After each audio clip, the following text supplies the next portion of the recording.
আছে তাৰ যদি ছ'চিয়েল মিডিয়াত প্ৰচাৰ হ'বই তাতো বহুসকলে ক'ব কিন্তু কোৱাৰ প্ৰতি ভাৱনা নাই দৰ্শনটোহে প্ৰকাশ কৰিব বিচৰা হৈছে যে চাওক যে দেৱী দেৱতা আন দেৱ নবন দিব নিনিন দিব কিন্তু তেওঁলোক ঈশ্বৰৰ বিভূতিৰ ৰূপত প্ৰণামেতি কৰাটো কোনো প্ৰকাৰে দুখনীয় হ'ব নোৱাৰে যদি আমি গোড়ামী প্ৰকাশ কৰোঁ যে ঈশ্বৰৰ বিভূতিসকলকে আমি সন্মান নকৰোঁ যে মহাপুৰুষে যে পদজনাত লিখিলে যে প্ৰসাদো নাখায় বা মূৰ্তিকো নাচায় বা ভক্তি হৈব ব্যভিচাৰ এতিয়া হয় এটা কথাত আমি চাওঁ যে দুৰ্গা পূজা কালী পূজাত অৰ্পণ কৰা প্ৰসাদ ভাগ যেনিবা বৈষ্ণৱজনে গ্ৰহণ কৰা নাই বৰ ভাল কথা কিন্তু সেই সকলোতো ঈশ্বৰৰ বিভূতি গতিকে বিভূতিৰ ৰূপত সন্মানৰ ভাৱ এটা থাকিলেই হ'ল আমিতো এইটো কোৱা নাই যে তেওঁ যাওক দুৰ্গা পূজালৈ যাওক কালী পূজালৈ যাওক গণেশ পূজালৈ যাওক ইত্যাদি তেওঁলোকে তেনেদৰে পাইছে গতিকে যিসকলে তেনেকৈ পাইছে তেওঁলোকক সেই ৰূপতে সন্মান কৰিব লাগে কিন্তু গৈ পেলাই তাত আমাৰ নিন্দা কৰাৰ কোনো প্ৰয়োজনীয়তা নাই আমি নিজৰ মাৰ্গটো স্থিৰে থকাটো প্ৰয়োজন আৰু তাত গৈ চাওকচোন দুৰ্গা মণ্ডপলৈ গ'লেও আমাৰ মানুহসকলে কি বুলি দুৰ্গা বুলি সেৱা নকৰে কি বুলি কয় কৃষ্ণ বুলি কয় এতিয়া সেইখিনিতো আৰু এটা দৰ্শন যদি চাওঁ যে ভকতক খেবিলে গুচয় কৰ্মজৰ প্ৰণাম কৰাৰ সময়ত দুৰ্গাক প্ৰণাম কৰাৰ সময়ত গণেশক প্ৰণাম কৰাৰ সময়ত অন্য দেৱ হিচাপত নহয় ঈশ্বৰৰ এজন ভকত হয় সেই ৰূপতহে প্ৰণাম কৰিছোঁ যিদৰে আমি ভকত বৈষ্ণৱে ইজনে সিজনক লগ পালে তেওঁলোকোতো ঈশ্বৰৰ ভক্ত দেৱী লক্ষ্মী ক'ত বহি আছে ভগৱন্ত নাৰায়ণৰ চৰণত আমি দেৱী বুলি তেওঁক উপাসনা নকৰোঁ কিন্তু তেওঁ ঈশ্বৰৰ ভক্ত সেই ৰূপত বোলে মাতৃ প্ৰণাম নহয়নে ইন্দ্ৰাদি দিগপালসকল ভগৱন্তইতো 10টা দিশৰ নিয়ন্ত্ৰণৰ বাবে তেওঁলোকক ৰাখিছে গ্ৰহৰূপী আমি জনাৰ্দন বুলি কওঁ নহয়নে সেইসকলক কোনে পষ্টিং দি ৰাখিছে ভগৱন্তই গতিকে ভগৱন্তই দি ৰখাৰ ৰূপত সন্মানৰ ভাৱ এটা সিমানকণ সৰলতা আমি গৈ পেলাই পূজা সেৱা কৰাৰ কথা ভজনা কৰাৰ কথা কোৱা নাই সেইটো বৈষ্ণৱ মাৰ্গে বিৰোধিতা কৰিছে কিন্তু সন্মানৰ ভাৱটো লাগে ক'ৰবাত যদি বাটে বাটে লগ পাওঁ মাত এষাৰ দি যোৱাত কোনো আপত্তি নাই সেইটো আমাৰ বুদ্ধিৰে ঢুকি পোৱা কথা কাৰণ আমি নাভাবোঁ যে গুৰিত পানী দিয়া মানে এইটো অৰ্থ হ'ব পাৰে যে তেওঁৰ পুত্ৰ পৰিবাৰ সকলোকে সন্মান নকৰিম গুৰিটোতে পানী দি থাকিম বা গুৰিটোকে ঘৰখনৰ মূল হিচাপত আপোনাকে সন্মান কৰিম বাকীসকলৰ প্ৰতি মই সন্মানৰ ভাৱ নাৰাখিম সেইটো আমাৰ বুদ্ধিৰে ঢুকি পোৱা কথাই বাকীখিনি ইয়াৰ শুদ্ধ অশুদ্ধ উচিত অনুচিত সেইখিনি আপোনাসবৰ নিজ নিজ দৃষ্টিৰে বিশ্লেষণ কৰি ল'ব কথা প্ৰসংগটো এইকাৰণেই টানি অনা হ'ল কাৰণ দক্ষৰ কি গতি হৈছিল মহাদেৱক তেওঁ স্বীকাৰ নকৰে নহয়নে মহাদেৱক স্বীকাৰ নকৰাৰ কাৰণে দক্ষৰ কি হৈছিল হিৰস্যদৰ ইমান শ্ৰেষ্ঠ এজন বৈষ্ণৱ হৈ হিৰস্যদৰ দৰে ঘটনা ঘটিব লগা হৈছিল মহাদেৱক ইমান বেয়াকৈ তেওঁক তুচ্ছ তাচ্ছিল্য অৰ্পণ কৰিছিল সেইবাবে নামৰ 10 অপৰাধৰ ভিতৰত মহাপুৰুষেও কলম ধৰিছে যে যত গুণ নাম শিৱ বিষ্ণুৰ আক ভিন্ন বুদ্ধি কৰে যি নৰ নামৰ জানা সিও অপৰাধী পৰে নৰকত দৈৱে নবাধি কিন্তু ইয়াৰ অৰ্থ নহয় যে মহাদেৱৰ নাম লৈ কৰবা শিৱ মন্দিৰত বা চুক এটাত বহি ভাং খাই থাকিম সেইটোৰ কথা কোৱা নাই মহাদেৱৰ বৈষ্ণৱৰ গুণখিনি সেই মহাদেৱে কি ভগৱন্তক উপদেশ কৰিবলৈ ভগৱন্তৰ কি নাম জপ কৰিবলৈ দিছে সেইখিনি আমাক লাগে শিৱৰাত্ৰিৰ সময়ত চাবচোন মহাদেৱৰ বিষয়ে নজনা কিন্তু ভাঙৰ কাৰণে আকৌ দৌৰি ঘাটে ঘাটে কিছু লোক দেখা পাব বৈষ্ণৱৰ সংখ্যা কম দেখিলে শিৱ ভক্তৰ সংখ্যা সেইদিনা কম নেদেখে তাৰ পৰা আমি শিৱ ভক্তসকলৰ প্ৰতি কোনো নিন্দা কয়া ক'বলৈ যোৱা নাই যাৰ ভক্তি আছে শুদ্ধ ৰূপতে আছে কিন্তু চাবচোন সৰহসংখ্যক কি হয় ভাঙৰ লাডু খাবলৈ ভাং খাবলৈকে সেইদিনা সংখ্যা বেছি হয় তাৰ পৰা আকৌ শিৱ তাৰ জৰিয়তে কি আমি নিজৰ ধৰ্মটোৰ ওপৰত পদাঘাত নিজেই কৰোঁ সেইটো আমাৰ দৰ্শন নহয় মহাদেৱক যদি অনুকৰণ কৰিব লাগে তেওঁৰ ভক্তিত চাওকচোন জগতৰ যি বোলে অমৃত পান কৰিলে তেওঁক বোলে দেৱ বুলি কোৱা হয় আৰু যি বোলে সেই দেৱতাসকলক ৰক্ষা কৰিলে বিহকো পান কৰিলে সেইজনক দেৱাদিদেৱ বুলি কোৱা হয় সেই দেৱাদিদেৱ মহাদেৱ নিত্য নিৰন্তৰ হৰিচিন্তনীতিতো বহি আছে পদ্মপুৰাণ শ্ৰীমদ ভাগৱত শাস্ত্ৰসমূহে এই বিষয়টো আমাক কৈছে গতিকে সেইখিনি দিশত মহাদেৱক অনুকৰণ কৰিব লাগে মহাদেৱৰ পৰা আমাৰ শিকিবলগীয়া বহুতখিনি আছে যি অন্য জীৱ এটাই কষ্ট পাব বুলি নিজৰ শৰীৰৰো বস্ত্ৰ কৰিছে সেই মৃত ব্যাঘৰ চৰ্ম মুকুতাটো পিন্ধিবলৈ যাওঁতে আঙঠিত সেইটো তাতো জীৱ এটা কষ্ট দিবলগীয়া হৈছে কিন্তু মহাদেৱে তেনেকুৱা কোনো অলংকাৰ পৰিধান কৰা নাই নহয়নে কোনো ভৌতিক প্ৰকৃতিৰ বস্তু ৰুদ্ৰাক্ষ গছৰ গুটি সাধাৰণ অৰ্থত নহয়নে তাক পৰিধান কৰিছে সেইটো মহাদেৱৰ দৰ্শন আৰু যি চাওকচোন একেলগতে যা সমস্ত লোকসকলে ত্যাগ কৰিলে ভূত প্ৰেত বুলি ক'লে কোনে গ্ৰহণ কৰিব কিন্তু ঈশ্বৰৰ সৃষ্টি বুলি যি তাকো গ্ৰহণ কৰিছে সেইজন হৈছে মহাদেৱ ঈশ্বৰৰ সৃষ্টি বুলি তেওঁ কাকো বৰ্জন কৰা নাই সকলোকে স্বস্থানত তেওঁ লগত লৈ গৈছে কিন্তু প্ৰভাৱিত কাৰো পৰা হোৱা নাই না তেওঁ ধৰ্মীৰ পৰা প্ৰভাৱিত হৈছে না অধৰ্মীৰ পৰা সেইকাৰণে এইটো সতৰ্কতা থকাটো প্ৰয়োজন যে কাৰো প্ৰতি নিন্দাৰ ভাৱনা নাৰাখি আমি নিজৰ ভজনীয় মাৰ্গত আমি বৈষ্ণৱ ৰূপত বিষ্ণু বা কৃষ্ণৰ উপাসনা মাৰ্গত আগবাঢ়িব লাগে কিন্তু কোনোখিনি সময়ত তেওঁৰ বিভূতিসমূহৰ প্ৰতি নিন্দা বা তেওঁলোকৰ প্ৰতি অসন্মান জনোৱাৰ ভাৱ আহিব নালাগে সেইটো হৈছে বৈষ্ণৱৰ সৌম্যতাৰ দৰ্শন ইয়াৰ পাছতেই যদি চাওঁ চতুৰ্থ স্কন্ধত প্ৰসংগ আহে ধ্ৰুৱ চৰিত এতিয়া স্বয়ম্ভু মনুৰ যিদৰে তিনিগৰাকী কন্যা আছিল আকুতি প্ৰসূতি দেৱহূতি তেনেদৰে দুজন পুত্ৰ আছিল মহাৰাজ প্ৰিয়ব্ৰত আৰু উত্তানপাদ প্ৰিয়ব্ৰতৰ বংশ কথা আমি পঞ্চম স্কন্ধত পামগৈ এতিয়া চতুৰ্থ স্কন্ধত প্ৰকাশ পাইছে মহাৰাজ উত্তানপাদৰ বংশ কথা সেই মহাৰাজ উত্তানপাদৰে দুগৰাকী পত্নী আছিল সুনীতি আৰু সুৰুচি আৰু সেই সুৰুচি মানে সেইগৰাকী মাতৃ যিগৰাকী মাতৃয়ে কেৱল ৰুচিতহে গুৰুত্বতা দিয়ে ভাল বেয়া শুদ্ধ অশুদ্ধ ধৰ্ম অধৰ্ম এইবিলাকত গুৰুত্বতা নিদিয়ে আনহাতে সুনীতি মানে সেইগৰাকী মাতৃ যিগৰাকী মাতৃয়ে নীতিটোত গুৰুত্বতা দিয়ে ভাল শুদ্ধ ধৰ্ম অধৰ্ম এইখিনি বিচাৰৰ ক্ষমতা ৰাখে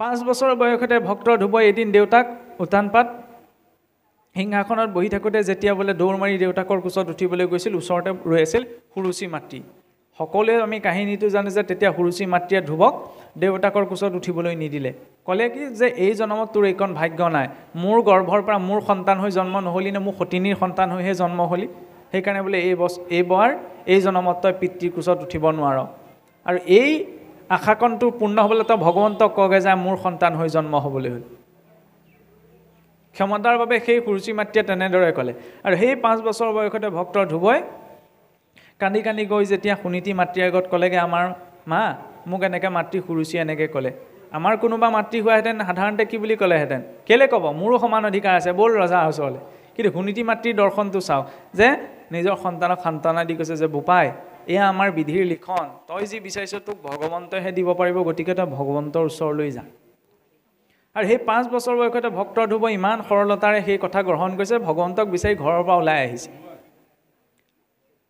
আৰু যেতিয়া দেখিলে যে 5 বছৰীয়া এটি শিশুৱে চাওকচোন ভাৰতীয় সংস্কৃতিটো এনেকুৱা সংস্কৃতি আমি যিটো যুৱাকাল বুলি কওঁ যুৱক কাল নহয়নে প্ৰায় 10-11 বছৰমানৰ পৰা ধৰি লওক 26-27 বছৰলৈকে এতিয়া খেলি থকা শিশু ল'ৰা ছোৱালীৰ ডেকা ভাবে না আমি ধৰি লওক আমি নিজে গম পাম সৰুতে খেলি থাকোঁতে ভাবে সোনকালে আমি ডাঙৰ হ'ব বিচাৰোঁ নহয়নে নাতে সৰু কালত খেলি থাকোঁতে কি হয় সকলো মতে চলিব লাগে ডেকা কালটো পালে কাৰো মতে চলিব নালাগে আৰু এটা নিজস্বতা আহি পৰিব সৰু ল'ৰা ছোৱালীখনেও ডেকা কাল বা যুৱক কালটো আশা কৰে আৰু যিসকল যুৱক যুৱতী তেওঁলোকে সেই যুৱা কালটো জীৱনত সদায় বিচাৰে কাৰণ সেইটো সময়ত এটা নতুন উদ্দীপনা নতুন চিন্তা কৰা সকলো কথা নতুনকৈ চোৱাৰ সময় পায় আৰু জ্যেষ্ঠজনেও কেতিয়াবা ঘৰত বহি পেলাই নিজৰ ডেকা কালটোৰ কথাই মনত পেলায় বুঢ়া কালটোৰ কথা শিশু কালটোৰ কথা মনত নেপেলায় শিশু কালটোৰ কথা আমাৰ মনত নাথাকে কাৰণ ডেকা কালটোৰ কথা এইকাৰণে মনত পেলায় কি কৰিছিলে বন্ধুবৰ্গ ইত্যাদিৰ কথা সেই যোৱা কালটোৰ প্ৰকৃত পুৰুষাৰ্থ কোনখিনিত আছে এইখিনিত চাওক সেই 5 বছৰ বয়সতে ভক্ত ধ্ৰুৱই এইটো ভাৰতীয় সংস্কৃতিত ঈশ্বৰক বিচাৰি বনলৈ তপ কৰিবলৈ গৈছিল 12 বছৰ বয়সতে ঋষি অষ্টাবক্ৰই শৰীৰৰ 8টা অংগ বেকা আপোনাৰ মোৰ হাতখন যদি বেকা হয় কিমান কষ্ট হ'ব যাৰ শৰীৰৰ 8টা অংগই বেকা সেই 11-12 বছৰ বয়সতে সেই 8টা অংগৰে বক্ৰ ৰূপত জন্মগ্ৰহণ কৰা ঋষি অষ্টাবক্ৰই মহৰ্ষিৰ জনকৰ ৰাজসভাত বহি পেলাই শাস্ত্ৰাৰ্থ কৰিছিল 18-19 বছৰ বয়সত আদি শংকৰাচাৰ্যই ধৰ্ম ৰক্ষাৰ বাবে আজিৰ পৰা 2000 বছৰ আগত খালী ভৰিৰে সমগ্ৰ ভাৰত ভ্ৰমণ কৰি 4 দিশত 4 বেদৰ 4টা মঠ স্থাপন কৰিছিল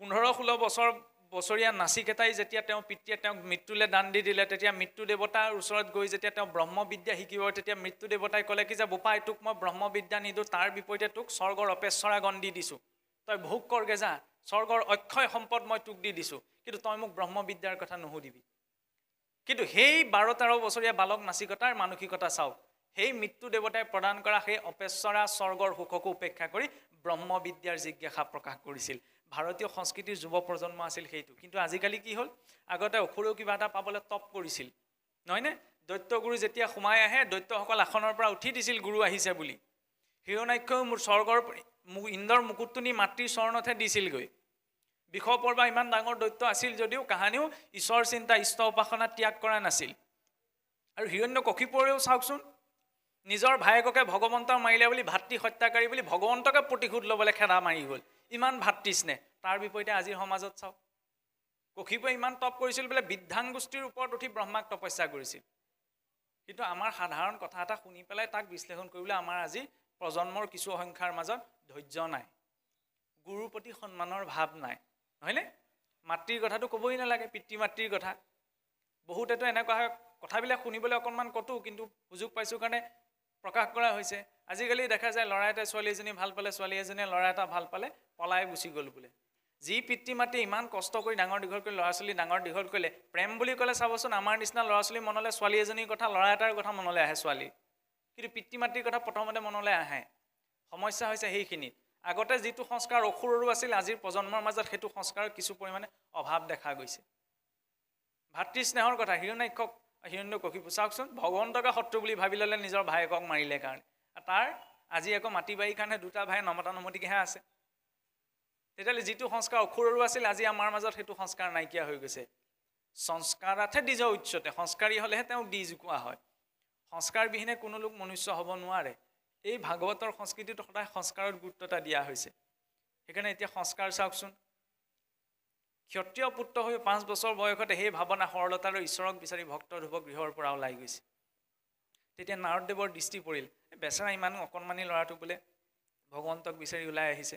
তেতিয়া তেওঁ উপস্থিত হৈ পেলাই ভক্ত ধ্ৰুৱক ক'লে যে বোপা, এইটো খেলা ধূলা কৰা বয়স, তো এতিয়া যিজনা ঈশ্বৰক বোলে ঋষিমুনিসকলে ইমান তপ ধৰি বিচাৰি নাপায়, তই কেনেকৈ বিচাৰি পাবি? গতিকে তুমি উভতি যোৱা, মনৰ এই চিন্তা বাদ দিয়া, এতিয়া তুমি খেলা ধূলা কৰি নিজৰ জীৱনটো পাৰ বা সময়ছোৱা, এই ল'ৰালিকালৰ সময়ছোৱা আনন্দ মনেৰে পাৰ কৰা কৰিছোৱা। তেতিয়া সেই শিশুটিৰ প্ৰশ্ন চাওকচোন, যিটো আমাৰ সাধাৰণ মানুহে কয় নে, এতিয়াই ভকতি কৰিব হ'ল জানো? আমি ভাবোঁ কি যেতিয়া কঁকাল বেকা হৈ আহিব, চকুৰে কম দেখা হ'ম, কাণেৰে নুশুনাম, তেতিয়া ভকতি কৰিব লাগে। সাৰ পানী বেছিকৈ আমি কেতিয়া দিয়াটো প্ৰয়োজন? যেতিয়া পুলিটো উঠি আহে। আৰু আমাৰ কয় নে, বাঁহ বোলে কোমলীয়া হৈ থাকোঁতে ভেজা দিবলৈ ভাল, বুঢ়া হৈ গ'লে বৰকৈ ভেজা দিলে ফাটি যাবও পাৰে। সেইকাৰণে ভক্তি মানে এনেকুৱা, চাকি গছ জ্বলোৱা, ধূপ গছ জ্বলোৱা, শৰাই অৰ্পণ কৰা, এইখিনি সামাজিক কৰ্ম। কোনোবা এজন ব্যক্তি অধিকৃত হ'লেহে সমাজে আজ্ঞা দিলে তেওঁ সেইখিনি কৰ্ম কৰিব পাৰিব। ভক্তি মানে কি? ঈশ্বৰৰ প্ৰতি সমৰ্পণ ভাৱ। সকলো জীৱনৰ প্ৰতিটো কাম কৰাৰ সময়তে ঈশ্বৰৰ প্ৰতি সমৰ্পণ ভাৱটো লাগে। সৰ্ব অৱস্থাতে ভক্তি কৰা সাৱধানে, সমস্ত শাস্ত্ৰৰ তাৎপৰ্য এহি মানে। সকলো শাস্ত্ৰৰ তাৎপৰ্য সকলো সময়তে ভক্তি কৰা। যেতিয়া ভক্ত ধ্ৰুৱই তেনেদৰে প্ৰকাশ কৰিলত, ভক্ত ধ্ৰুৱই পুনৰ নাৰদদেৱক ক'লে যে সেই নাৰদদেৱ, আমি ক্ষত্ৰিয় জাতি, স্বভাৱতে পতককৈ খং উঠে। মাতৃৰ সেই ব্যৱহাৰৰ অনুতাপতেই নহওক কিয়, এই মনুষ্য জনমটো পাইছোঁ, পুনৰ আকৌ গৃহস্থিত প্ৰৱেশ কৰাৰ লগে লগে আমি বিষয়ী হ'ব লাগিব। কিন্তু সেই মাতৃৰ জৰিয়তেই নহওক কিয় মোৰ মনত তাপ উৎপন্ন হৈছে, গতিকে সেই তাপৰ আধাৰতে মই ভগৱন্তক বিচাৰিব বিচাৰিছোঁ। আৰু আপোনাৰ দৰ্শন লাভ কৰিছোঁ মানে আপোনাৰ হবেওতো সন্ত ভক্তসকলক কৃপা কৰি সমস্ত ব্ৰহ্মাণ্ড ভ্ৰমণ কৰি ফুৰে। গতিকে সেই নাৰদদেৱ, মই তোমাক আশ্ৰিত হৈছোঁ, আপুনি মোক ভগৱন্ত ভজনাৰ বাবে উপদেশ প্ৰদান কৰক। যেতিয়া ভক্ত ধ্ৰুৱই নাৰদদেৱৰ চৰণৰ পৰি কাতৰভাৱে তেনেদৰে প্ৰাৰ্থনা কৰিলে, তেতিয়া সেই নাৰদদেৱে 5 বছৰীয়া শিশুটিক উপদেশ দিছে। এতিয়া কি উপদেশ দিছে তাৰ আধাৰত চাওক, যে নাৰদে বুলন্ত শুনা ৰাজাৰ তনয়, পূৰ্বে উপদেশ যেন দিলো তোমায়, ধৰ্ম অৰ্থ কাম মুখ্য আনুসিদ্ধি যত, সবে সিদ্ধি হুৱে যাৰ চৰণ সেৱাত, অকল্পতে ভজা হেন মাধৱৰ পাৱ, মই তুত কহোঁ বাপু ভজন উপায়। এতিয়া নাৰদদেৱে ভক্ত ধ্ৰুৱক ভজনৰ উপায়, ভগৱন্তক কিদৰে ভজনা কৰিব সেই বিষয়ে ব্যৱস্থা দিছে। এতিয়া 5 বছৰীয়া শিশু বুলি কিন্তু সহজতে এটা ব্যৱস্থা দিয়া নাই, কাৰণ ভগৱন্তক আমি যি অৱস্থাতেই নাথাকোঁ কিয়, নিজৰ সাধনা অবিহনে ভগৱন্তক পোৱাটো সম্ভৱ নহয়। নাৰদদেৱে ভাবিব পাৰিলেন, বেচেৰা সৰু ল'ৰা, ইনো কি কৰিব, তেওঁতো বৈকুণ্ঠৰ পাৰিষদ, গতিকে ভগৱন্তৰ দৰ্শন দিয়েতো নাৰদদেৱেও নাই পৰা, তাৰ কাৰণে ব্যৱস্থাটো দিছে। গতিকে ব্যৱস্থাটো অৱলম্বন আমি কৰিবই লাগিব। ইয়াৰ ক্ষেত্ৰতো, এই ক্ষেত্ৰতো কিছুসকলে কয় যে নাৰদদেৱে ভক্ত ধ্ৰুৱক যিখিনি উপদেশ দিছিল, এইখিনি হৈছে সত্য যুগৰ কথা, এইটো কলি যুগ, গতিকে সেইখিনি উপদেশ এতিয়া আমাক বোলে নালাগে। এতিয়া এইটো এটা বৰ সাংঘাতিক বেয়া চিন্তা। কিয় বেয়া চিন্তা জানেনে?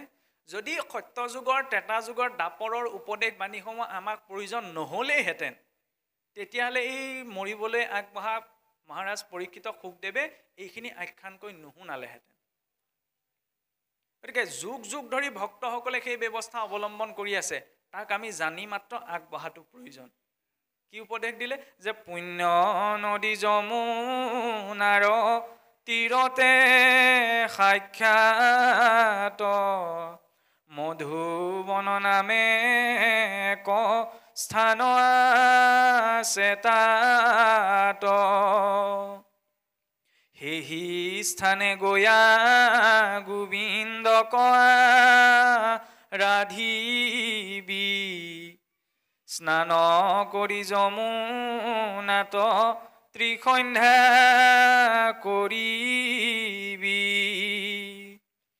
কুশ কৃষ্ণৰ জিন শুদ্ধ আসন কৰিবি প্ৰাণায়াম কৰি মন প্ৰাণ নিয়মিবি প্ৰণৱ উচ্চৰি হৃদি পংকজ মধ্যত প্ৰথমতে কৃষ্ণ কচিন টিবি হৃদয়ত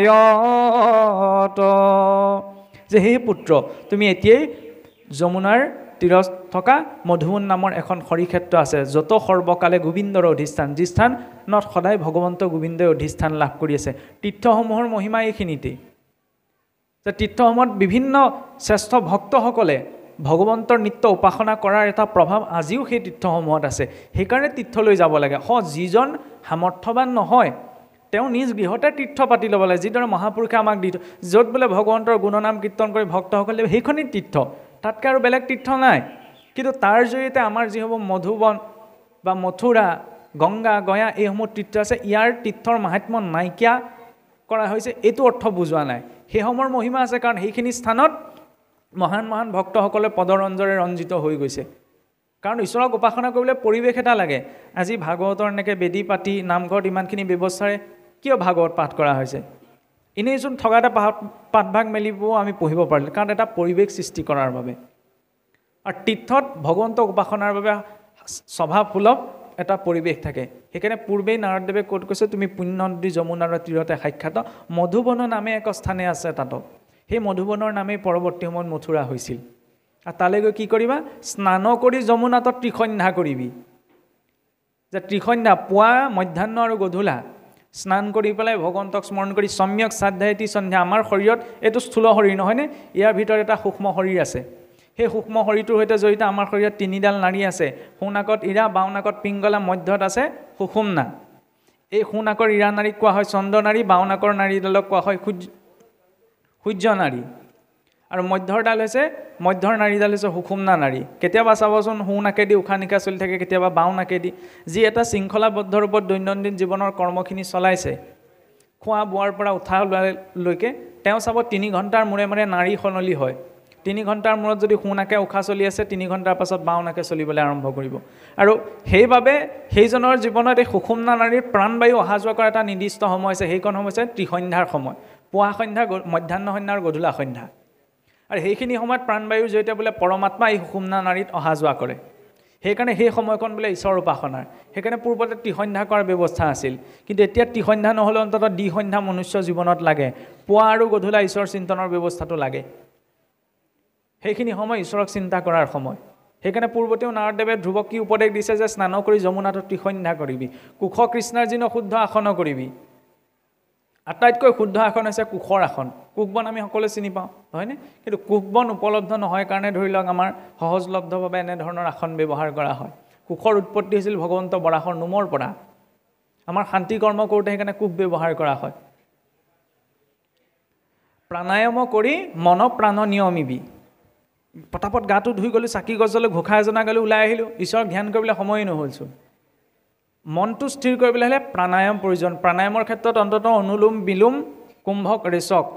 অনুলোম বিলোম সোঁ নাকৰ ফুটাৰে বায়ু বদ্ধ কৰি বাওঁ নাকে উলিয়াই দিয়া, বাওঁ নাকৰ ফুটাৰে বায়ু ৰুদ্ধ কৰি সোঁ নাকে উলিয়াই দিয়া, এইটো অনুলোম বিলোম। কুম্ভক, জোৰকৈ বায়ু টানি লৈ পেলাই শৰীৰত ধৰি ৰাখি জোৰকৈ এৰি দিয়া, কুম্ভক।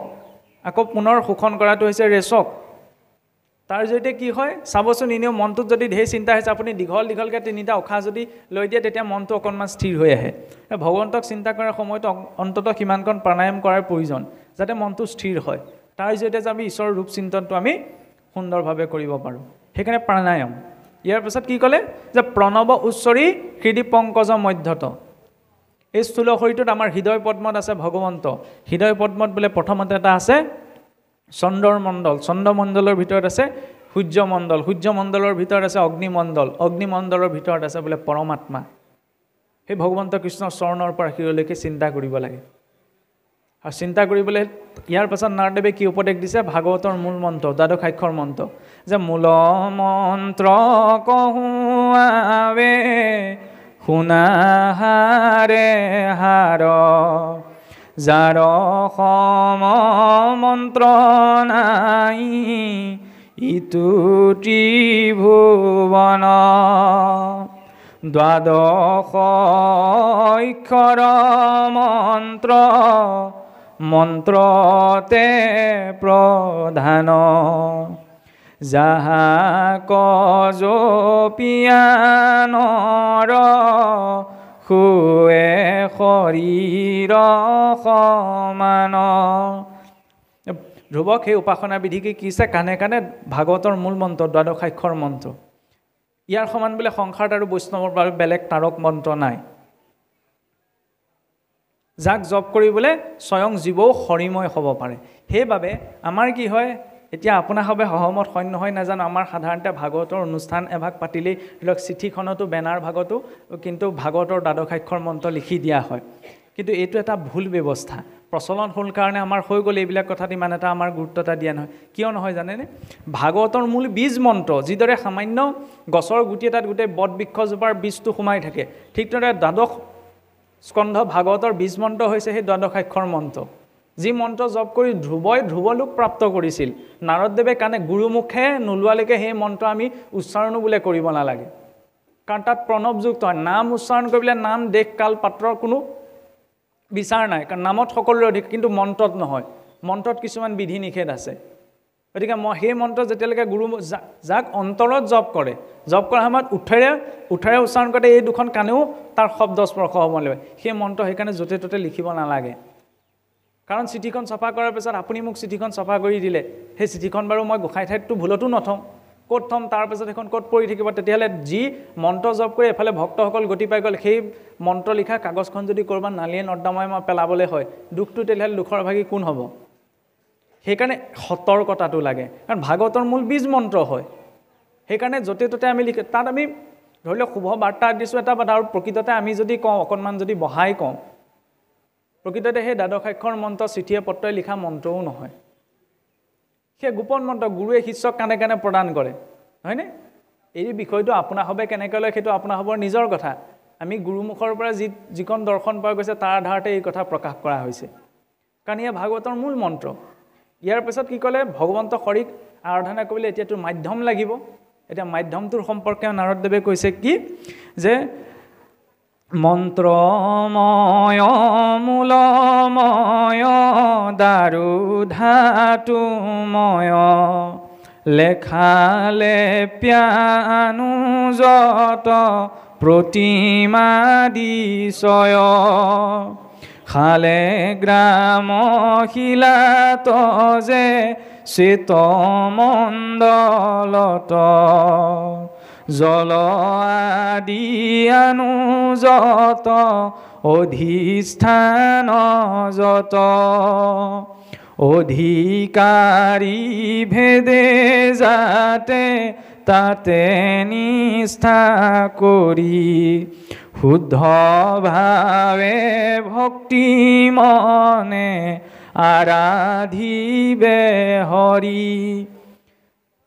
প্ৰথম বিধি দিলে ইয়াৰ পাছত ভগৱন্তৰ দ্বাদশ স্কন্ধ ভাগৱতৰ মূল মন্ত্ৰ দিলে এতিয়া সন্মুখত কাক থাপি কাৰণ মাধ্যম এটাতো লাগিব সেইকাৰণে ভাগৱতৰ মাৰ্গত ভগৱন্তত 8 প্ৰকাৰৰ মূৰ্তিৰ কথা আছে শৈলিং দাৰুময়িং লৌহিং লেখ্যা লেপ্যা চৈকটিং মনোময় মণিময়িং প্ৰতিমাস্থ বিধাস্মিত ভগৱন্তৰ উপাসনাৰ আশ্ৰয় শিলৰ হ'ব পাৰে, ধাতুৰ হ'ব পাৰে, লেখা হ'ব পাৰে, লেপন কৰা হ'ব পাৰে, মনোময় হ'ব পাৰে, মণিময় হ'ব পাৰে। সেইকাৰণে নাৰদদেৱে কৈছে যে মন্ত্ৰময়, মূলময়, দাৰু ধাতুময়, দাৰু মানে হৈছে কাঠ, লেখা লেপা অনুযত প্ৰতিমা দিশয়। প্ৰতিমা বুলি ক'লে কেৱল ধাতুৰ বা শিলৰ বিগ্ৰহকে বুজা নাই, ভাগৱতো প্ৰতিমা। ভাগৱত কিহৰ প্ৰতিমা? লেখা প্ৰতিমা, বাংময় মূৰ্তি। শালেগ্ৰাম শিলাটো যে শ্বেতমণ্ডলত, শালেগ্ৰাম শিলাত বিষ্ণুৰ প্ৰত্যক্ষ অধিষ্ঠান। শ্বেতমণ্ডল, যেতিয়া মণ্ডল আঁকি ভগৱন্তক পূজা বা ভগৱন্তক ভক্তি কৰা হয়। ইয়াৰ পাছত জল আদি অনুযত অধিষ্ঠানৰ যত, জলতো জলৰূপী নাৰায়ণ আছে, নহয়নে? গতিকে সেই ভক্তজনে জলতো ভগৱন্ত আছে বুলি ভাৱনা কৰিব পাৰে। অধিকাৰী ভেদে যাতে তাতে নিষ্ঠা কৰি, যিজন যি উপাসনাৰ বাবে অধিকৃত সেই অনুসাৰে সেই মাধ্যমৰ অৱলম্বন কৰি হৰিক উপাসনা কৰা। আৰু ইয়াৰ জৰিয়তে আমি কি পাওঁ? আমাৰ মূৰ্তি বুলি ক'লে সাধাৰণতে কি থাকে? আমাৰ বাবে ভাগৱতে ভগৱন্তৰ ফটোখন দেখিলে, মূৰ্তিভাগ দেখিলে তাত আমি ভগৱান নাই বুলি ভাবিম। ভক্তৰ দৰ্শন কিন্তু এইটো নহয়। আমি যেতিয়া কৈছোঁ যে সকলো ভূততে ভগৱন্ত আছে, নিশ্চয় ফটোখনতো আছে। সেইকাৰণে আমি য'তে ত'তে ভগৱন্তৰ ফটো ৰাখিব নালাগে, ফটো লগাব নালাগে। আজিকালি এনেকুৱা দেখা যায়, কথা প্ৰসংগত চাবচোন, কিছুসকলৰ ঘৰত ভৰি মুচিবলৈ যোৱা বস্তাটোতো আপোনাৰ ভগৱানৰ ফটো থাকে, কিন্তু সেইবিলাকৰ প্ৰতি দৃষ্টি নাথাকে। সেইবিলাক বস্তু দেৱালীৰ সময়ত চাব, লক্ষী বোম, আমি সকলোৱে বিচাৰোঁ যে আমাৰ গৃহলৈ লক্ষী আহক, নহয়নে? লক্ষীকে যদি বোম দি ফুটাই দিছে তেতিয়াহ'লে কেনেকৈ হ'ব? সেইকাৰণে অন্ততঃ চিন্তা কৰাৰ প্ৰয়োজন। তাত যদি ভগৱন্তৰ কিবা প্ৰতীক পথ আছে, ভক্তজন ইমান চিনচিয়াৰ হ'ব লাগিব যাতে সেই প্ৰতীক পথৰ অপমান নহয়। ভগৱন্ত সকলোতে আছে, আমি সকলোতে বিষ্ণুক দেখিব পৰা হোৱা নাই, কিন্তু যদি তেওঁৰ চিত্ৰ আছে, তেওঁৰ যদি প্ৰতিৰূপ আছে, তাৰ প্ৰতি ভাৱনা কৰাটো প্ৰয়োজন। সেইবাবে আমি আপোনা হ'বলৈহে অনুৰোধ ৰাখিছোঁ। ভগৱন্তৰ স্বয়ং ভগৱন্তই নহয় জানো, নৃসিংহ আৰু বৰাহৰ দুভাগ প্ৰতিচ্ছবি আপোনা হ'বৰ ভাওনাৰ নামঘৰৰ সেই চুকত থৈ দিয়া আছে। গতিকে অলপ সময়ৰ পাছত দুজনমানে হয়তো হেৰি কৰি এই চিত্ৰ দুভাগ নামঘৰৰ কাষলৈ অনাৰ ব্যৱস্থাটো কৰিব। কাৰণ দুৱাৰত কোন থাকে? দুৱাৰৰক্ষী থাকে, নহয়নে?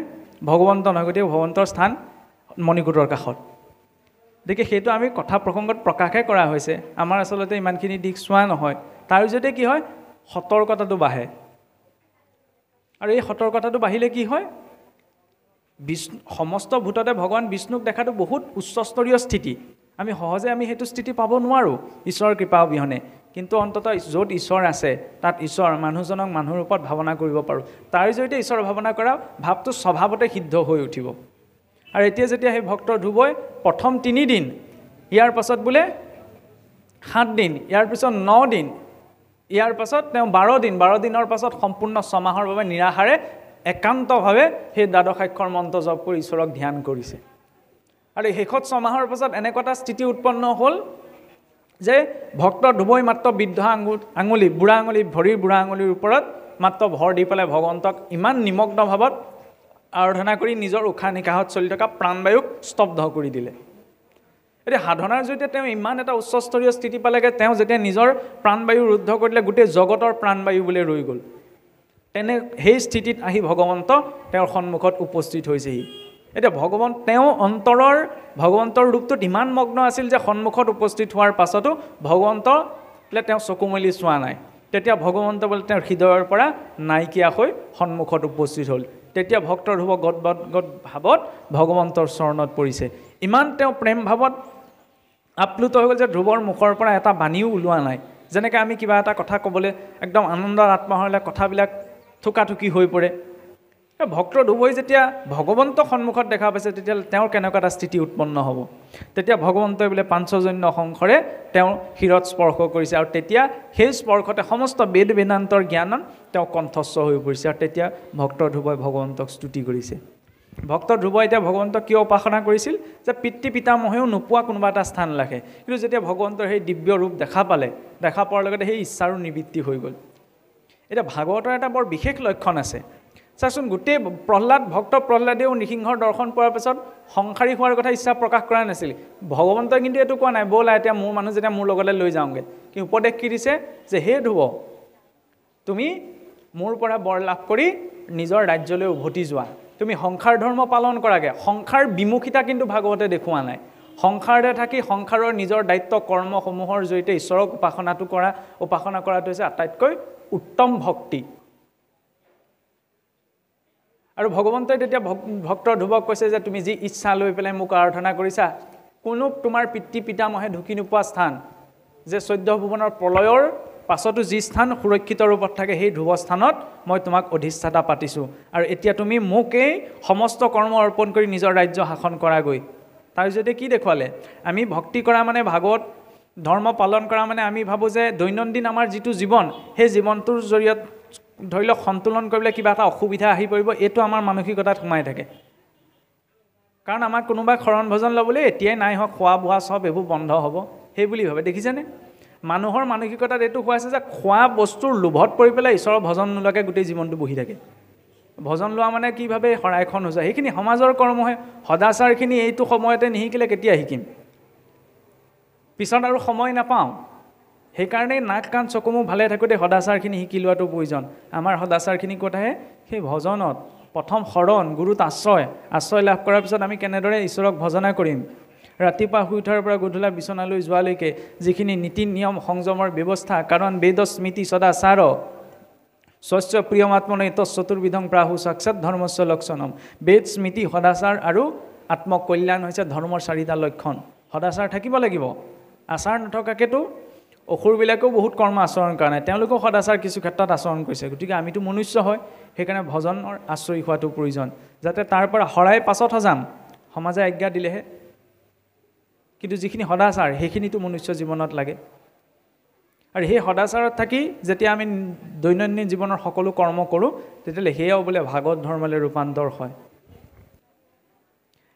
এতিয়া চাওঁ, আমি সময়ৰ প্ৰতি লক্ষ্য ৰাখি ইমানতে আমি ব্যাখ্যা অনুষ্ঠানভাগ আমাৰ জৰিয়তে সামৰণি মাৰিবলৈ আগবঢ়া হৈছে। এইকাৰণেই যিহেতু অহাকালিলৈ আমাৰ ডেকা প্ৰভু ঈশ্বৰৰ আগমন ঘটিব আৰু পৰহিলৈও আপোনাসৱৰ ইয়াত শ্ৰদ্ধাৰ মনৰাজ গুৰুদেৱ উপস্থিত হৈ আপোনাসৱক ভাগৱতৰ ৰস পান কৰাব। দ্বিতীয়তে পাঠো এইকাৰণেই একেলেঠাৰি আচলতে ৰখাই থোৱা হ'ল আপোনাসৱৰ চৰণত এটি নিবেদন, কাৰণ নিজৰ ভুলৰ বাবে খোলাকৈ কৈ দিছোঁ একেদিনাই 2টা অনুষ্ঠান পৰি গ'ল। গতিকে ইয়াৰ পৰা আমি নগাঁৱলৈ উভতি যাব লাগিব। গতিকে সেইবাবে আমি ইমানতে ভাগৱত ধৰ্ম কিদৰে ভক্ত ধ্ৰুৱক নাৰদদেৱে ভগৱন্তই উপদেশ দিছিল যে হে ধ্ৰুৱ, তুমি স্বস্থানলৈ গমন কৰি নিজৰ দায়িত্ব কৰ্মসমূহ মোত অৰ্পণা কৰি যি কৰ্ম আচৰণ কৰিবা সেয়াও উত্তম মোৰ বাবে কৰ্ম বা ভাগৱত ধৰ্ম। যি কথা একাদশত স্পষ্ট ৰূপত প্ৰকাশ কৰিছে যে নিত্য নৈমিত্তিক যত জাতি ধৰ্ম আশ্ৰমৰ যত কৰ্ম কৃষ্ণত অৰ্পিলে হিউ हुए জানা মহাভাগৱত ধৰ্ম। আইগৰাকীয়ে চৰুত চাউল মুঠি ৰান্ধোতে, পুৰুষজনে ঘৰখনৰ কৰ্ম কৰোঁতে, গা ধুবলৈ যাওঁতে, অন্ন পাতত বহোঁতে, সকলো সময়তে যদি ঈশ্বৰ চিন্তন হৈ ঈশ্বৰক অৰ্পণা কৰি আমি কৰ্ম কৰিছোঁ, তেতিয়া সেই সমস্ত কৰ্ম ভাগৱত ধৰ্মলৈ ৰূপান্তৰ হয়। কিন্তু খোৱাৰ পাতত বহা আগমুহূৰ্তত এইটো বিচাৰ কৰিব লাগিব যে সেই দ্ৰব্য ঈশ্বৰক অৰ্পণা কৰিব পাৰোঁ নে নোৱাৰোঁ। ৰৌ মাছৰ পিছ লৈ যদি হৰি ওৰাম কয় তেতিয়াহ'লে কিন্তু নহ'ব। এইকাৰণেই নহ'ব কাৰণ যি দ্ৰব্য ঈশ্বৰত অৰ্পণ নহয়, কোনে কি খাইছে কি নাখাইছে তাত আমাৰ দৰকাৰ নাই। কিন্তু ধৰ্মীয় দিশৰ পৰা, আধ্যাত্মিক দিশৰ পৰা যিখিনি বস্তু নিষিদ্ধ মানে নিষিদ্ধ। আমি ভাবোঁ যে মাংস খোৱাটোহে বা মাছ খোৱাটোত পাপ নাই। প্ৰথমেতো মাছে বৰ্জন কৰিব লাগে। বেদৰ পাত লুটিয়াই চাওকগৈচোন, গুৰুসকলক সুধিবচোন, মৎস্যাদ সৰ্বমাংসাদ তস্মাদ মৎস্যাদ বিবৰ্জয়। কিন্তু আমাৰ কিছুসকলে ভাবি থাকে, কিছু সমাজত আছে পালনাম মাতে 5 দিনা মাছেৰে ভোজ খায়। এইটো ভুল। এইটো ষষ্ঠী স্নানৰ নিচিনা। আমি কায় কষ্টে বতে বিধানে থাকি গোটেই নীতি নিয়মখিনি কৰিলোঁ, তাৰপিছত অপবিত্ৰ বস্তুটো খাই দিয়াৰ লগে লগে সমস্ত পবিত্ৰতা নামৰ মহিমা সেইখিনিতেই নষ্ট হয়। পুনশ্চ কৈছোঁ, কোনে কি খায় নিজৰ কথা, কিন্তু ধৰ্মীয় বিষয়খিনিৰ সৈতে এইখিনি ভক্ষ্য অন্তত জড়িত হ'ব নালাগে। কাৰণ মাছে সকলো জীৱৰ মাংস খায়। মানুহৰ মৰা এটাও যদি পুখুৰীটোত পেলাই দিয়ে মাছে খাই পেলাব, তেতিয়াহ'লে সেইটো অপবিত্ৰ বস্তু হয় নে নহয়? ঈশ্বৰে কোনখিনি বস্তু তাত অৰ্পণ হয় বুলি কৈছে? পত্ৰম পুষ্পম ফলম তৈয়ম য়মে ভক্ত প্ৰয়চ্ছতি। পত্ৰ পুষ্প ফল মূলাদি শুদ্ধ সাত্বিক দ্ৰব্য। নৈবেদ্যৰ ঠগীখনত কি দিয়া হয়? দেউৰীজন ইমান সতৰ্ক হয় চাবচোন। সমাজত শৰাইখনত বুটমাহকেইটাও কিছু স্থানত নিদিয়ে। কিয়? কাৰণ তাত প্ৰাণ শক্তি আছে। এতিয়া কথা আহিব পাৰে যেতিয়া জীৱটো খোৱাত কি আপত্তি, বুটমাহটোতো জীৱ আছে। কাৰণ বুটমাহটোত থকা জীৱটো ইমান সংস্কাৰপ্ৰাপ্ত নহয় যে সি অনুভৱ কৰিব। সিহঁতৰ নাৰ্ভাছ ছিষ্টেম নাই, কিন্তু অন্য জীৱকেইটাৰ আছে। শৰাইখনৰ পাতটোত দিওঁতে চাবচোন, কেতিয়াও আপোনাৰ কমলাটো গুচাওঁতে তাত 2টা এনেকুৱা ফুটা থাকে যাত গুটি 2টা নাথাকে। দেউৰীজনে সেই 2টা ফুটাহে শৰাইখনলৈ নিৰ্বাচন কৰে। কিয়? কাৰণ প্ৰাণবিহীনভাৱে সম্পূৰ্ণ শুদ্ধ আত্মিকতাৰ শৰাইভাগ আগবঢ়াব লাগিব। আৰু তাৰপিছত যদি আমি ঔহৰি ওৰামকৈ মাছ খাবলৈ হয়, তেতিয়াহ'লে কিটো থাকিলে? সেইকাৰণে এইটো কোৱা প্ৰয়োজন। পুনৰ কৈছোঁ, কোনে কি খায় তাত ক'বলগীয়া নাই, কিন্তু ধৰ্মীয় পোচাকযোৰ পিন্ধি ঈশ্বৰে যিখিনি নাখাবলৈ কৈছে এই পোচাকযোৰ পিন্ধি যদি সেইখিনিকে ভক্ষণ কৰোঁ, ঈশ্বৰে তেতিয়াহ'লে মাধমাৰটো আমাৰ মূৰতে নিদিবনে? বুলিব মোৰে ভকত হৈ পেলাই মই নকৰিবলগীয়াখিনিকে কৰি আছাচোন। সকলোখিনি শুদ্ধ নহ'লেও অন্ততঃ অন্ন বাক্য ব্যৱহাৰ এই তিনিটা আমি শুদ্ধ কৰিব পাৰোঁ। এই তিনিটা শুদ্ধ হ'লে শুদ্ধ সংস্কাৰ জন্ম হ'ব, আৰু শুদ্ধ সংস্কাৰ হ'লেহে আমাৰ ভক্তি নিৰ্মল হ'ব। গতিকে কিবা এটা খাবলৈ বহিছোঁ, সেই দ্ৰব্যটো ঈশ্বৰক অৰ্পণা কৰিছোঁ।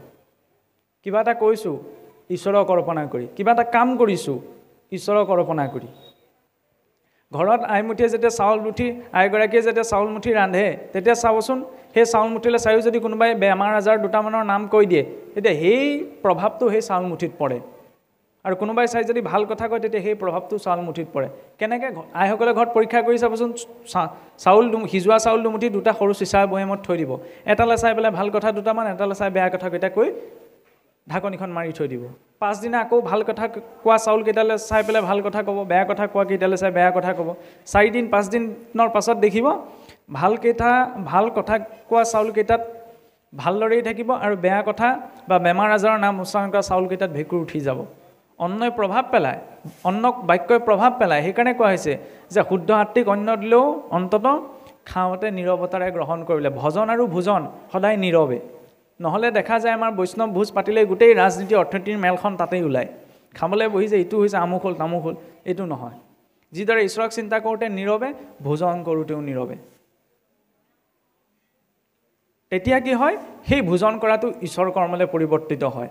ভক্তি যেতিয়া বোলে অন্নত প্ৰৱেশ কৰে, তেতিয়া সেই অন্নও প্ৰসাদ হৈ পৰে। ভক্তি যেতিয়া ক্ষুধাত প্ৰৱেশ কৰে, তেতিয়া সেই ক্ষুধাও উপবাস হৈ পৰে। ভক্তি যেতিয়া কৰ্মত প্ৰৱেশ কৰে, তেতিয়া সেই কৰ্মও বোলে যোগ হৈ পৰে। আৰু ভক্তি যেতিয়া মানুহৰ জীৱনত প্ৰৱেশ কৰে, তেতিয়া তেওঁ বোলে প্ৰকৃত এজন ভক্ত হৈ পৰে। গতিকে ভক্তিটো সকলো কৰ্মতে লাগে। এতিয়া চাওকচোন, যিজন ব্যক্তিয়ে ঈশ্বৰৰ চকুটো মনলৈ যদি আহি থাকে, তেতিয়াহ'লে তেওঁ এই ধোঁৱা নোলোৱা মেচিনটোৰ পৰা ধোঁৱা উলিয়াবগৈ নোৱাৰে।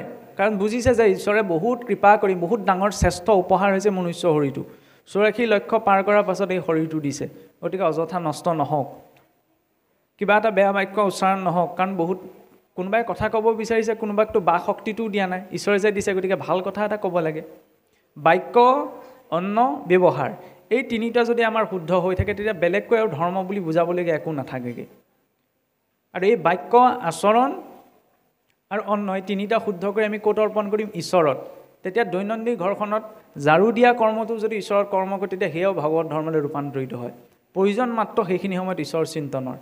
এয়ে হৈছে ভাগৱতৰ দৰ্শন। গতিকে এই দৰ্শনেৰে আমি সামৰিব বিচাৰিছোঁ।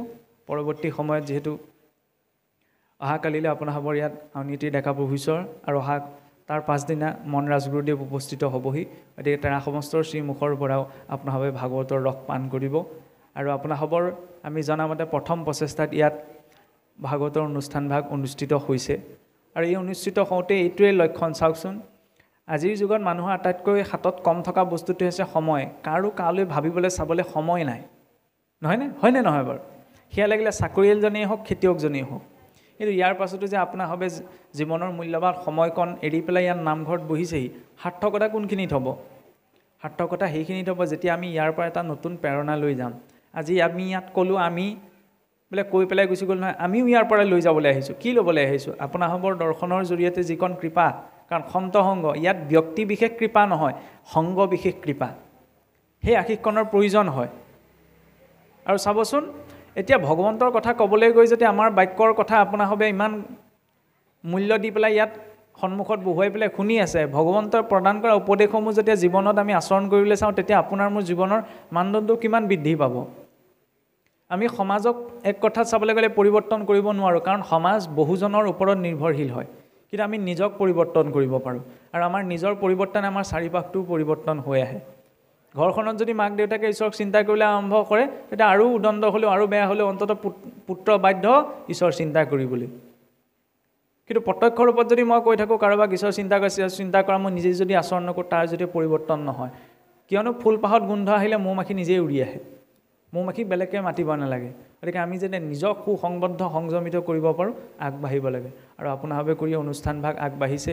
পদুমৰ কলিটো মেলিছেহে, পাহটো মেলিবলৈ আৰম্ভ হৈছেহে। এনেদৰে এই অনুষ্ঠানভাগ আগবাঢ়ি যাওক, সেই ভাৱনা ৰাখি আমাৰো যদি কায়ো মনোবাক্যে কিবাখিনি প্ৰকাশত অপৰাধ ৰৈছে আপোনাৰ হবে যাতে তাৰ বাবে ক্ষমা কৰি দিয়ে সদৌ শেষত পাঠকী প্ৰভুসকলেও সেৱা জনায় কায় মনোবাক্যকৃত অপৰাধক নাৰায়ণৰ চৰণতে সমৰ্পণ কৰি ইমানতে আমাৰ বক্তব্য সামৰণি মৰা হৈছে কায়েন বাচা মনসেন্দ্ৰিয়েবা বুদ্ধ্যাত্মনায়া প্ৰকৃতে স্বভাৱাৎ কৰোমি যদ্যৎ সকলম পৰস্मै নাৰায়ণায়েতি সমৰ্পয়ামি নাৰায়ণায়েতি সমৰ্পয়ামি কৃষ্ণ